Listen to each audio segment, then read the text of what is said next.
Previously, on High School of the Dead, our group of survivors, led by Takashi Komuro, managed to navigate the collapsing city and find a temporary safe haven within the heavily fortified Takagi family mansion, the ancestral home of Saya Takagi. This sanctuary, however, offered safety only from the immediate threat of the undead, not from the complex prejudices and denial of the remaining living population. The safety was conditional, defined by the hierarchical rules of the old world.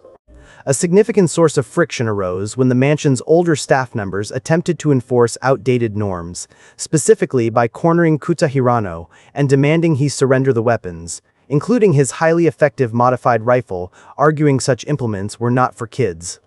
This conflict over authority established the core theme of Episode 10, the competence of the youth versus the denial of the adults.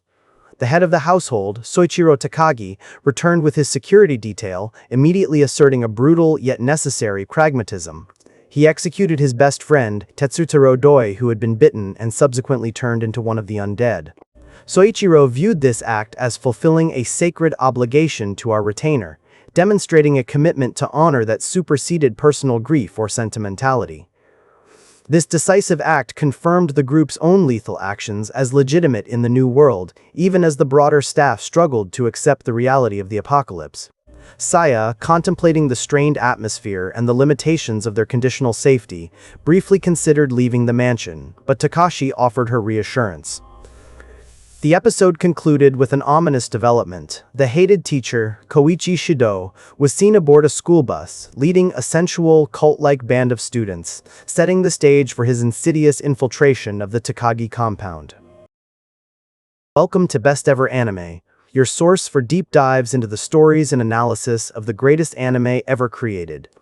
Today, we peel back the layers of Episode 11, Dead Storm Rising, an episode defined by moral reckoning and the final collapse of global civilization. The temporary calm enjoyed at the Takagi mansion proved short-lived, not just due to internal conflicts, but because the global situation had catastrophically deteriorated. News reports, flashes of information received through residual communication channels, confirmed the horrifying truth. Major global superpowers were not cooperating to defeat the undead. They were fighting each other. Multiple nations had resorted to launching tactical nuclear weapons. This staggering escalation shifts the narrative from a zombie horror story to a definitive, world-ending apocalypse. The widespread exchange of nuclear devices signals the absolute failure of organized governance and brings the catastrophic conflict directly to Japan's doorstep. The global nuclear crisis effectively acts as a final, definitive countdown, making any remaining hope of returning to a pre-collapse society entirely impossible and compelling the survivors to abandon fixed, isolated havens. While the world outside descended into nuclear chaos, new hierarchies were being established within the Takagi estate, based entirely on demonstrated competence and honor. Soichiro Takagi formally recognized the lethal skills of Saeko Busujima, presenting her with an elegant, specialized historical katana. This gesture of trust and respect solidified Saeko's position as a respected warrior within the compound, granting her implicit authority that surpassed the nominal ranking of many of the adult retainers.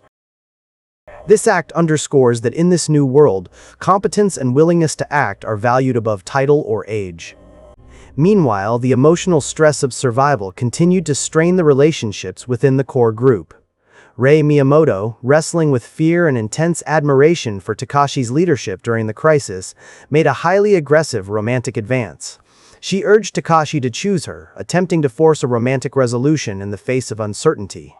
Takashi, maintaining his focus on the immediate threats and the group's stability, showed restraint and sidestepped her plea, continuing the complicated dynamic between him, Rei, and Saeko. Recognizing the need for coordinated action, Saya Takagi, accompanied by Takashi Komuro and Kuta Hirano, led a short excursion to one of the nearby refugee camps her father had established for his retainers and their families. Saya attempted to use her formidable intellect and understanding of the situation to convince the adults in the camp to accept the severity of the threat and begin organizing for self-defense. This mission proved to be a profound failure. The adults in the camp, gripped by denial and fear, refused to accept Saya's warnings. They chose instead to embrace a comforting lie, preferring to blame their protectors, the Takagi family, for the killing pandemic, rather than confront the undeniable reality of the undead. They derided Saya, accusing her of being highly arrogant and dismissing her as a child with an inflated sense of self-importance. This moment demonstrates the limits of logic against mass hysteria. Saya's strategic intellect was rendered powerless by the dangerous human capacity for self-deception. Kuta Hirano, watching the scene unfold, provided a clear explanation for this phenomenon. Humans try not to see what they don't want to see. He observed that the adults were fundamentally scared and, desperate for any answer that did not involve accepting their imminent deaths, chose to believe a fiction, even one that required them to accuse their saviors. This failure structurally reinforces the group's necessary independence, confirming that external adult authority, even that nominally aligned with the Takagi family, could not be trusted. The gifting of the katana to Saeko, the decisive warrior, coupled with Saya's rejection by the ignorant retainers, demonstrates that Soichiro, the lord of the manor, had tacitly recognized that decisive action outweighs mere intellectual persuasion in this new world. The fragile peace at the Takagi estate was shattered by the arrival of the group's most despised teacher, Koichi Shidou. Shidou arrived leading his school bus full of student followers, having successfully transformed them into a perverse, cult-like group. He achieved this manipulation by presenting himself as a sinful adult who needed the innocence of the youth to guide him, exploiting their vulnerability and desire for a new authority figure in a world without rules. The bus interior is implied to be the setting for highly sensual, non-conformist behavior, reinforcing the depraved nature of Shidou's New World Order. Shidou's true cruelty is revealed in how he handles dissent. A student who had originally provided the location of Saya's house to Shidou, likely hoping to gain favor or refuge, refused to participate in the cult's hedonistic activities. Shidou quickly deemed this student a failure to conform and immediately forced him off the bus, leaving him exposed and vulnerable to be taken by the approaching undead. Shidou successfully tricked his way into the heavily guarded Takagi compound, exploiting the remaining vestiges of civility and the notion of seeking refuge. He leveraged his students' apparent desperation to breach the defenses, thereby injecting his corrupt influence directly into the heart of the sanctuary. Shidou represents an enemy far more dangerous than the mindless undead. He has calculated moral decay, proving that the human element remains the most insidious threat in the apocalypse. The protagonist group had gathered in the main foyer, finalizing their decision to leave the compound and search for their parents. Rei Miyamoto, her senses heightened by adrenaline and trauma, immediately detected the presence of her old tormentor. She charged out of the room and burst through the main entrance without a second's hesitation. Rei was armed with her high-powered rifle, which was now equipped with a deadly bayonet. She slammed the bayonet against Shidou, stopping the point just before impaling him. Shidou, master of manipulation, immediately attempted to play the victim, feigning surprise and innocence, questioning why Rei would attack him so suddenly. The intensity of Rei's rage is rooted not in typical student-teacher conflict, but in institutional corruption that ruined her life. Shidou's father was a corrupt politician, and Koichi Shidou had used his position as a teacher to retaliate against Rei's family.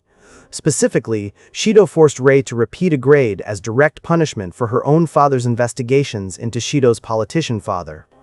Rei had previously maintained restraint to avoid compromising her father's investigation, but now that civilization had collapsed, the need for restraint vanished, leaving her free to pursue personal revenge. As the confrontation escalated, Soichiro Takagi emerged, his commanding presence instantly freezing the tension. He demonstrated the harsh reality of the new world by providing Rei the license to kill. Soichiro dismissed his previous political connections to Shidou's family as irrelevant now that the rule of law had ended. He delivered a clear mandate stating unequivocally, "If you want to kill him, I won't stand in your way."